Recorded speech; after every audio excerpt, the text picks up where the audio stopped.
Supercrack Estrella presenta Andrew Carlson, viajero del tiempo en la secta Benton Arbor. Casa de David. La Casa de David. El equipo de béisbol de una secta en la que no se afeitaban ni cortaban el pelo. En 1921 desapareció la goleta Rosa Bella, con toda su tripulación y sus pasajeros, todos miembros de una especie de secta llamada Benton Arbor. Casa de David. Meses después aparecieron los restos del barco, parecía que algo lo había chocado ya que su popa estaba destrozada. El misterio mayor era que la cabina no estaba y había sido arrancada con una precisión increíble. Estos serían la contraparte de los viajeros del tiempo que tenían el pelo largo en la época de los nazis. Que también tenían el pelo muy largo. Para cerrar la semana voy a hablar no de un personaje individual, sino de un club, y creedme si os digo que se trata de uno de los más peculiares que he visto. Es el equipo de béisbol de la Casa de David.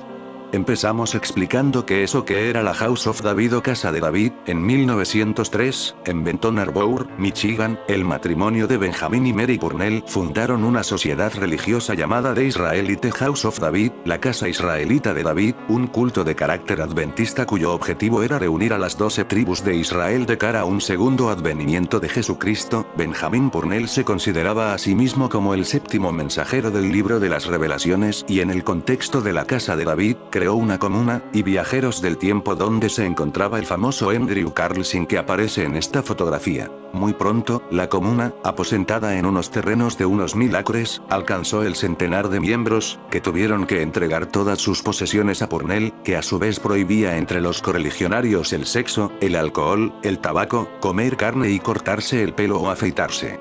Los miembros de la comuna cultivaban su propio sustento de grano, vegetales y frutas, tenían de todo, incluso una planta generadora de electricidad. Pese a ser una secta, tenían cosas positivas, como por ejemplo el reconocimiento del sufragio femenino, mucho antes de que en Estados Unidos fuera legal. Purnell era un amante del deporte y, para contrarrestar el aburrimiento en la comuna, y el reprimido impulso sexual, decidió formar un equipo de béisbol en 1910, que 4 años después se formalizaría. Empezaron a jugar contra equipos locales de los estados de Michigan, Indiana e Illinois, y en 1915 formaban parte de una liga local. Como imaginaréis, sus partidos cosechaban un gran éxito de público debido a lo inusual de ver a un grupo de jugadores de béisbol con melena y barba. El New York Times les dedicó un artículo y su fama se acrecentó hasta el punto de empezar a hacer giras por todo el país. A principios de los 20, el equipo de la Casa de David empezó a jugar partidos contra equipos de la Negro League, las competiciones solo para afroamericanos. Fueron los primeros blancos en enfrentarse a equipos de negros. Los jugadores, además, eran bastante buenos, y en sus partidos de exhibición optaron por llevar a cabo trucos y mucho sentido del humor. Así, los jugadores escondían pelotas en sus pobladas barbas o saltaban al campo en burro, eran una especie de Harlem Globetrotters del béisbol. Su éxito les llevó a jugar hasta 3 partidos al día, alcanzando los 200 encuentros por temporada. La comuna tuvo que crear otros 2 equipos de béisbol para poder dar respuesta a la demanda. El dinero, claro está, iba a la sede de la secta, mientras que por su parte, además de jugar, los equipos hacían proselitismo, repartiendo literatura religiosa entre el público. Llegaron a tener incluso equipo femenino. Además, fueron uno de los primeros equipos en América en jugar por la noche, con luz artificial. Pero en 1927, el equipo entró en crisis. Benjamin Purnell fue juzgado por evasión fiscal y por abusos sexuales a chicas de la comuna. Tras ser condenado por el primer delito, falleció poco después. La Casa de David, entonces, acabó rompiéndose en diferentes facciones. Así, Mary Purnell creó la Ciudad de David, por ejemplo. Esto fue el inicio del fin. La Ciudad de David creó su propio equipo, mientras que además, empezaron a surgir copias del club original. El nombre no estaba registrado por toda la geografía estadounidense. Todo esto, sumado a la Gran Depresión, terminaron por enterrar a un equipo que desapareció en 1936. Si bien el equipo de la Ciudad de David aguantó hasta 1956, Mary Purnell falleció incluso antes, en 1953, y la comuna quedó reducida a la mínima expresión. La historia del equipo de béisbol de la Casa de David ha generado películas documentales, libros y novelas, y hace unos años, nació un club con la misma filosofía, aunque ni de lejos tiene su fama.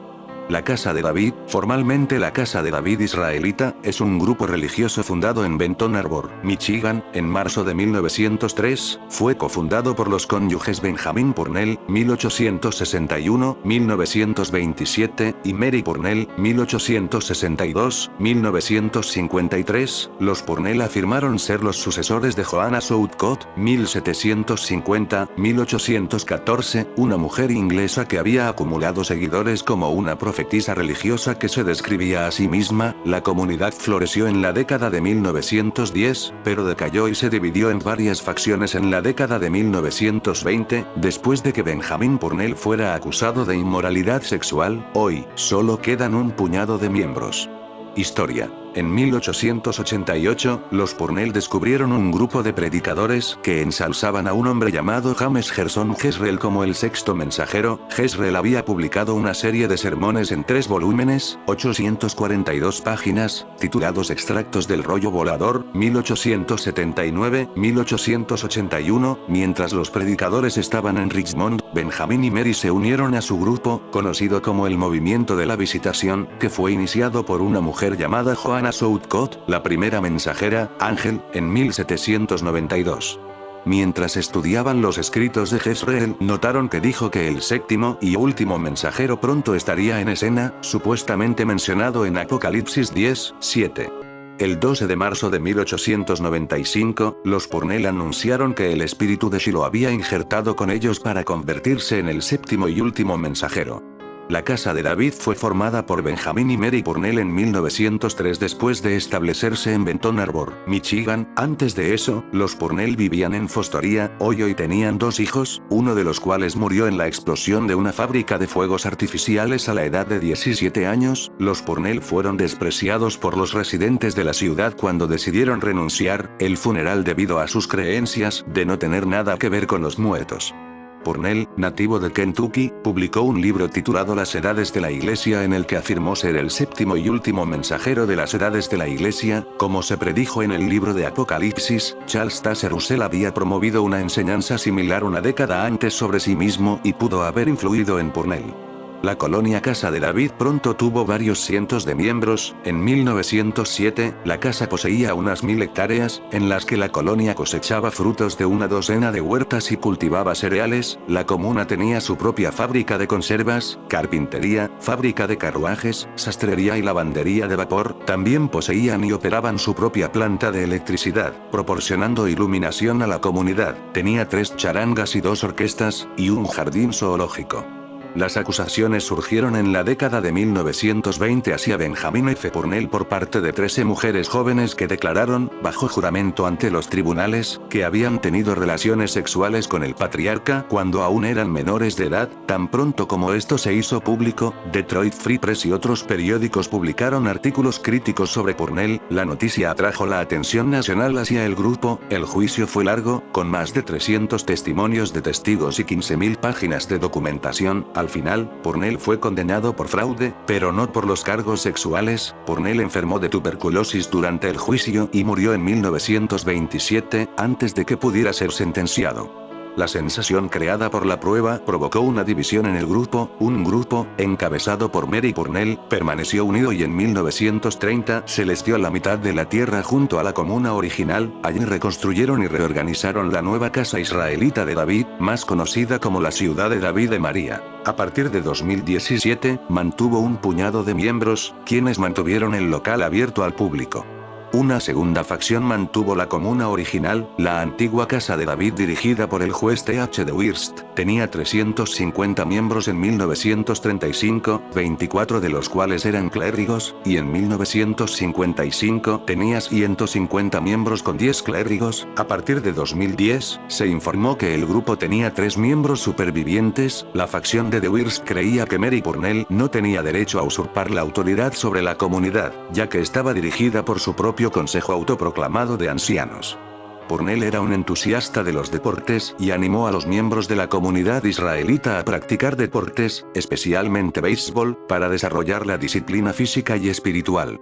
En 1913, la casa israelita de David comenzó a jugar béisbol competitivo y para 1915 seguían un calendario agotador. La casa de David se hizo famosa como un equipo de béisbol arrasador que recorrió las zonas rurales de Estados Unidos desde la década de 1920 hasta la década de 1950, jugando con equipos de aficionados y semiprofesionales en juegos de exhibición. Estaban motivados por la necesidad de hacer dinero para sus familias y colonia en casa y por la oportunidad de compartir sus creencias. Los miembros del equipo llevaban el pelo largo y la barba mientras jugaban. A fines de la década de 1920, al necesitar jugadores más hábiles, la casa comenzó a contratar profesionales, siendo los más notables Grover Cleveland Alexander, Satchel Paige y Mordecai Brown. Algunos jugadores profesionales se dejaron crecer la barba para mostrar respeto hacia el Dios de Israel, mientras que otros usaban barbas postizas. Eran conocidos por su habilidad y jugaron contra algunos de los mejores equipos del país. La casa de David jugó contra Major League, Minor League, Independiente y Liga Negra, equipos con el mismo espíritu de competición y juego limpio. En un momento, la comunidad tenía 3 equipos separados de granero recorriendo el país, jugando y evangelizando donde quiera que fueran. Los equipos de House of David eran famosos por inventar trucos de béisbol pepper, en la línea de los elegantes movimientos de baloncesto de los Harlem Globetrotters. La casa de David continuó patrocinando equipos de tormenta hasta bien entrada la década de 1930 y luego patrocinó equipos semiprofesionales de fin de semana hasta la década de 1940. Maris City of David envió equipos de asalto desde 1930 hasta 1940 y luego nuevamente desde 1946 hasta 1955. A lo largo de este periodo, hubo numerosos equipos que llevaban el nombre de House of David y usaban barba. El más famoso fue probablemente la Casa Negra de David, un equipo afroamericano de ataque de graneros que jugaba únicamente contra equipos de las ligas negras. La casa de David fue la inspiración detrás de la novela gráfica de James Sturm, de Golem Smith T. Swin, en la que el equipo se llamaba Las Estrellas de David, así como la novela de fantasía de Harry Turtledove, La Casa de Daniel. La casa de David también apareció en un segmento de béisbol de Ken Burns y en la película The Winning Team, 1952, sobre la vida del lanzador Grover Cleveland Alexander. Un club de béisbol clásico, House of David hecho BBC, ha estado honrando el legado de los equipos de la Casa de David desde 2001, jugando béisbol clásico bajo las reglas de 1858 mientras se dejan crecer la barba y juegan en el histórico Eastman Field cerca de Benton Harbor, Michigan. A partir de la temporada 2016, los Echoes se mudaron al campo de béisbol original de 1914 en Eden Springs Park y continuarán usando el campo en el futuro previsible. La organización también presentó bandas musicales de renombre nacional entre 1906 y 1927. Estas bandas recorrieron el país casi sin parar en los 3 principales circuitos de vodevil: Pantages, Katy y Orpheum. La Casa de David operaba un zoológico y parque de diversiones de fama mundial en Benton Harbor, Michigan. También estableció The Springs of Eden Park, que se convirtió en un popular lugar de vacaciones en Michigan en la década de 1930. Una versión renovada se inauguró a fines de 2011, convirtiéndolo, a partir de 2015, en uno de los pocos parques de diversiones estadounidenses conocidos que se reabrió con éxito. Ferrocarril en miniatura en House of David Park. Una de las principales atracciones en The Springs of Eden Park fueron las locomotoras en miniatura a carbón, compradas en 1908. Los miembros de la comuna observaron originalmente locomotoras similares en la Feria Mundial de 1904 en St.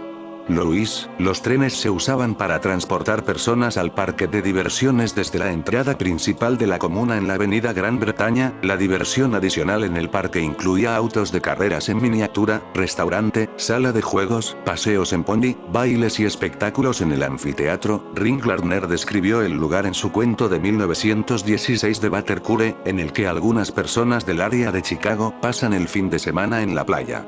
Dimos vueltas hasta la hora de la cena y luego entramos en un pequeño restaurante donde te dan una comida completa por 35 centavos y te dan una ganancia de 35 centavos. Cuando salimos tambaleándonos bajo el peso de esta comida, había un tranvía parado allí que decía que nos llevaría a la casa de David. Vamos.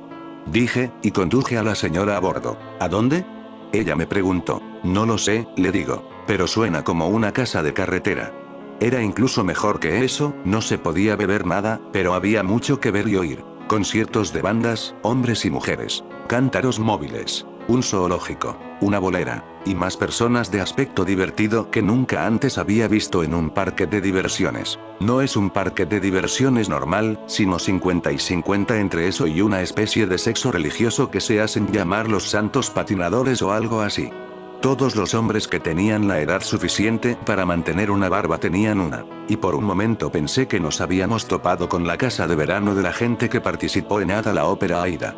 Nunca nadie habría confundido a las mujeres con las coristas de Follies, parecía que estaban teniendo un concurso de premios para ver quién podía vestirse más hogareño. Y si yo hubiera sido uno de los jueces, me habría repartido el primer premio de tantas maneras como mujeres. El parque cerró en la década de 1970 y la tierra quedó en barbecho. En 2000, uno de los trenes fue comprado por el Grupo de Preservación del Ferrocarril del Noroeste de Ohio, reacondicionado y en uso en un museo ferroviario en Findlay, Ohio. Andrew Carlson, viajero del tiempo en la secta Benton Arbor Casa de David, señalado con un círculo de color amarillo en esta fotografía. Un auténtico viajero del tiempo de 2003. Los viajes en el tiempo siempre han sido algo por lo que los seres humanos se mueren por descubrir. Imagina viajar al año 3000, 4000, 10000. ¿Qué sería del mundo para esas fechas? ¿Quiénes gobernarían? ¿Seguiríamos vivos? ¿Acaso una nueva especie tomaría nuestro lugar? Demasiadas preguntas que no tendrán respuesta probablemente nunca.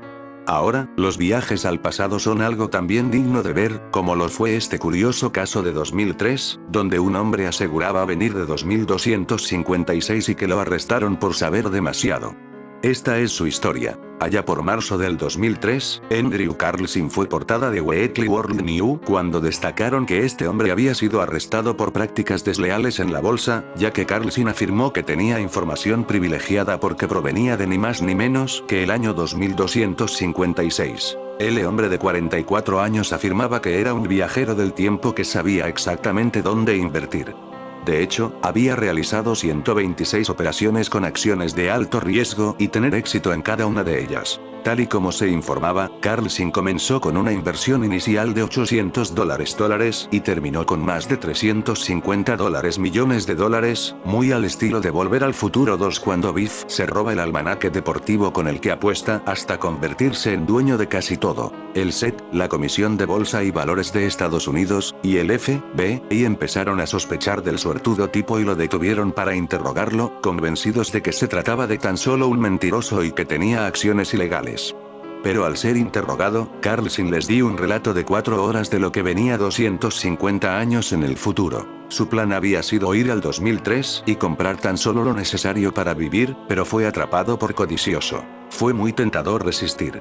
En 2256, el conocimiento sobre la inestabilidad del mercado bursátil es algo tan común que cualquier persona que conozca la historia del mercado puede aprovecharlo, dijo el hombre en su momento. Mientras más y más lo presionaban, él pidió clemencia, diciendo que si lo liberaban y dejaban ir a su nave, daría pruebas de ser un verdadero viajero del tiempo, dando detalles históricos que incluían a Osama Bin Laden, la cura para el SIDA y la fecha exacta de la invasión de Irak. Se negó a revelar la ubicación de la llamada máquina del tiempo y a discutir cómo funcionaba, por temor a que la tecnología cayera en manos equivocadas. Además de esta inexplicable trama, no había registro de él en ninguna parte. Incluso la foto impresa en el New York Times mostraba que ningún ciudadano sabía de él. Actualmente, tanto la SEC como el FBI niega haber tenido alguna relación con el extraño hombre. Mientras que el abogado de Carlson señaló que deberían haberse reunido en una audiencia en la corte el 2 de abril de 2003, este no se presentó, simplemente desapareció. Algunos creen que Carlson estaba envuelto en inversiones ilegales y que lo desaparecieron quienes lo contrataron, mientras que otros juran que es un auténtico viajero del tiempo. Las inversiones de Andrew Carlson en total 126 eran de altísimo riesgo y en todas acertó. Esto era simplemente imposible y el FBI entonces inició la investigación. En el interrogatorio, Andrew debió admitir frente a los agentes del FBI que él era un viajero del tiempo proveniente del año 2256. Los agentes, al ver la precisión de la información que manejaba Carlson, deciden dejarlo bajo custodia y continuaron interrogándolo. Andrew les dijo: "No estoy en capacidad de ayudarme a mí mismo, por eso debo generar recursos económicos para subsistir. Es difícil sabiendo a lo que se tratar de errar a propósito para perder dinero en una operación y en otra para que parezca real, pero me he dejado llevar por la codicia". Andrew Carlson predicciones. Carlson le dijo a los agentes que en su época se conocía toda la información de las operaciones de bolsa de estos años y que era muy común estudiarlos como casos de hecho en la economía de ese futuro, por tanto cualquier persona que supiera esta información es lógico que se vería tentado a usarla, pero él no solo reveló estos detalles de la bolsa, también quiso probar lo que decía, dando una serie de predicciones que dejaron impactados a los agentes del FBI, estas son. Proporcionó la fecha exacta de la invasión de Irak. Ofreció información del paradero exacto de Osama Bin Laden. Dijo saber la cura para el SIDA, también lo entregó. Una de las declaraciones de Carlson más resaltantes en el interrogatorio fue cómo ellos en el futuro perciben el tiempo. Él dijo: el tiempo lo es todo, todo en el universo se mueve, se gobierna y funciona gracias al tiempo, yo en este instante estoy aquí con ustedes en esta época, por lo tanto, este es mi tiempo. Andrew Carlson la verdad. Este viajero del tiempo solo pedía a cambio que lo dejaran ir para regresar a su máquina del tiempo y poder regresar al futuro, entonces los agentes accedieron a liberarlo solo si los llevaba a donde estuviera la máquina del tiempo y les dijera cómo funcionaba, a lo que Andrew se negó alegando que esta información podía caer en manos peligrosas y no era conveniente que en esta época aún se conociera de cómo viajar en el tiempo. Aunque el FBI trató de investigar la vida de Andrew Carlson por todas las fuentes posibles, no se pudo obtener registro más allá de algunos meses a pesar de que él tenía 44 años para el momento de su arresto, algo muy extraño pues parecía indicar como si antes de esa fecha él no hubiera existido. Andrew Carlson sigue vivo. Carlson fue puesto en libertad bajo presentación, pero tenía pendiente una audiencia el 2 de abril del 2003, para lo cual su abogado había pautado con él una cita para reunirse y preparar los alegatos del juicio, pero Carlson no se presentó. Desde ese momento los medios no reportaron más sobre su paradero ni se supo más sobre este extraño caso. Solo se puede afirmar que logró escapar y seguramente esta vivió tal vez en otro tiempo o en el suyo propio. En fin amigos de Supercrack Estrella, si el video te gustó pulgar arriba.